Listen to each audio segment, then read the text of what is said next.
Aquele que habita no abrigo do Altíssimo e descansa à sombra do Onipotente, o Deus Todo-Poderoso. Pode dizer a Ele, o Senhor: Tu és o meu refúgio e a minha fortaleza, o meu Deus em quem confio. Ele te livrará do laço do caçador e do veneno mortal. Ele te cobrirá com as suas penas e sobre as suas asas você encontrará refúgio. A fidelidade dele será o teu escudo protetor. Você não temerá o pavor da noite, nem a flecha que voa de dia, nem a peste que se move sorrateira nas trevas, nem a praga que devasta ao meio-dia. 1000 poderão cair ao teu lado, 10.000 à tua direita, mas nada te atingirá. Você simplesmente olhará e verá o castigo dos ímpios.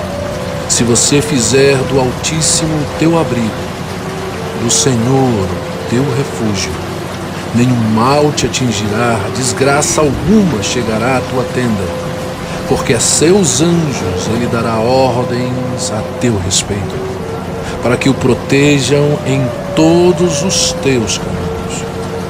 Com as mãos eles te segurarão, para que você não tropece em alguma pedra. Você pisará o leão e a cobra, pisoteará o leão forte e a serpente. Porque você me ama, eu te resgatarei, eu te protegerei, pois você conhece o meu nome. Você clamará a mim, e eu lhe darei resposta.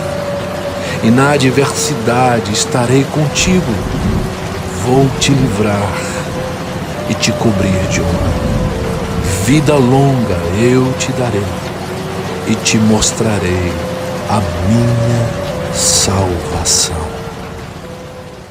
Se inscreva no nosso canal PR Alex e Rita Magno.